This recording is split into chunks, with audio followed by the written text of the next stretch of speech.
নমস্কাৰ। আজি আলোচনা কৰিবলৈ লোৱা হৈছে যে 5টা লোড এখন বৰ্ডৰ পৰা কেনেদৰে চলাব পাৰি। মোৰ হাতত বৰ্তমান আছে 5টা 10 এম্পিয়াৰৰ ছুইচ, এটা 6 এম্পিয়াৰৰ চকেট আৰু এটা 1 ৱে ৰেগুলেটৰ। এতিয়া প্ৰথমতে আমি ছুইচসমূহৰ তলৰ অংশটো কমন কৰি লৈছোঁ এডাল তাঁৰৰ সহায়ত, আৰু এটা ছুইচৰ পৰা ওপৰ অংশৰ পৰা চকেটৰ এটা যিটো এল লেখা আছে ফেচ পইণ্ট, আমি তাত কানেক্ট কৰি দিছোঁ আৰু আমি গোটেই ছুইচকেইটা এডাল কেবুলৰ সহায়ত কানেক্ট কৰি দিছোঁ। আৰু তাৰ ৰেগুলেটৰৰ এডাল কেবুল এটা ছুইচৰ তলৰ অংশত আৰু আনটো লুপিং কৰা এটা অংশত লগাই দিছোঁ, আৰু এটা ছুইচ আমি খালী ৰাখিছোঁ AC। এতিয়া যিটো পইণ্টটো বনিছে সেইটো ইনভাৰ্টাৰ বনোৱা হৈছে। এতিয়া আমি ইয়াত নিজৰ সুবিধা অনুসৰি কেবুলসমূহ মই নিউট্ৰেল, ফেজ আৰু লোডবিলাক চিনাক্তকৰণ কৰি টেপৰ সহায়ত চিনাক্ত কৰি থৈছোঁ।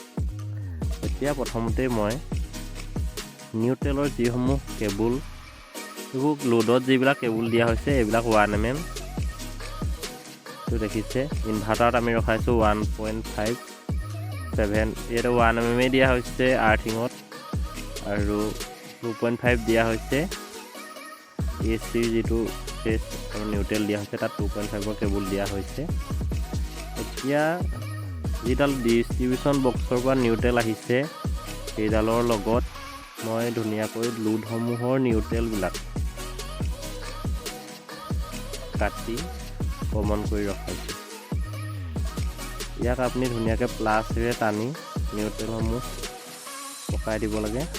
তাৰপাছত ইয়াক মই এতিয়া হাতেৰে পকাই দিছোঁ, আপোনালোকে প্লাছেৰে পকাবলৈ চেষ্টা কৰিব। ইয়াক ধুনীয়াকৈ টেপ মাৰি ল'ব।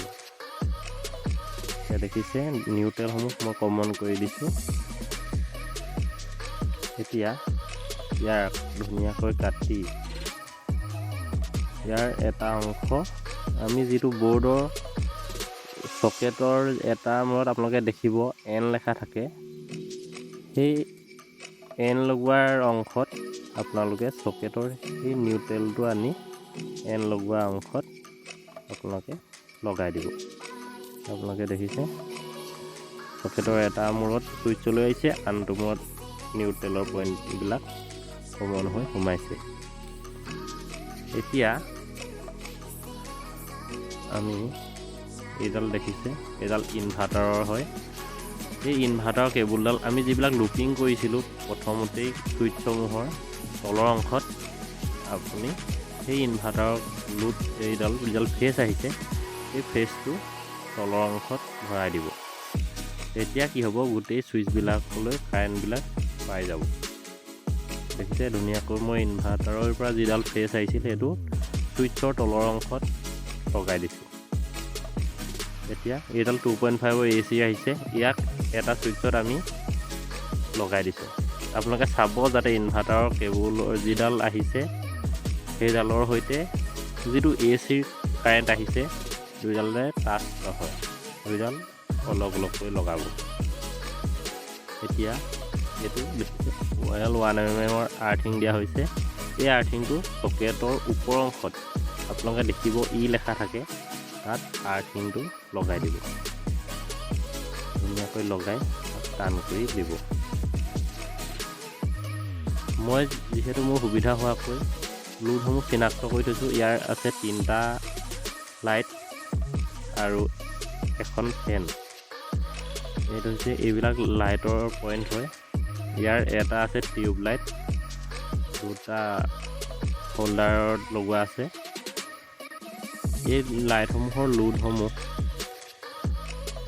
যিসমূহ লোডৰ কেবুল আহিছে এইসমূহ আপোনালোকে ছুইচৰ ওপৰ অংশবিলাকত লগাই দিব।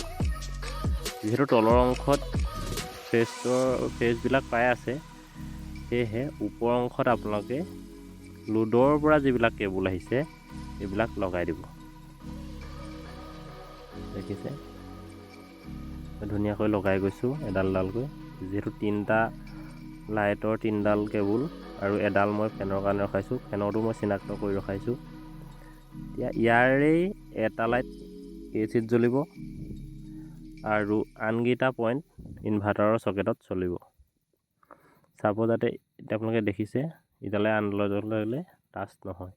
এইডাল ফেনৰ কেবুল, এইডাল ছুইচৰ ওপৰ অংশ লগাব।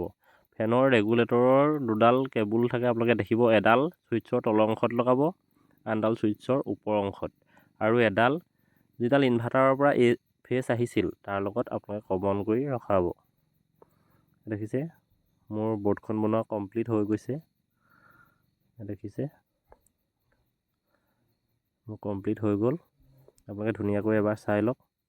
এনেধৰণেই আপোনালোকে নিজে ঘৰতে বৰ্ডবিলাক বনাব পাৰিব। দেখিছে বৰ্ডখনৰ লুকছটো কেনেকুৱা লাগিছে জনাব। গ'ল্ড মেডেলৰ হয়। এয়া আমাৰ লাইট ফেন হৈ গৈছে, লাইটো জ্বলি উঠিলে ফেনো জ্বলি গৈছে। Thank U.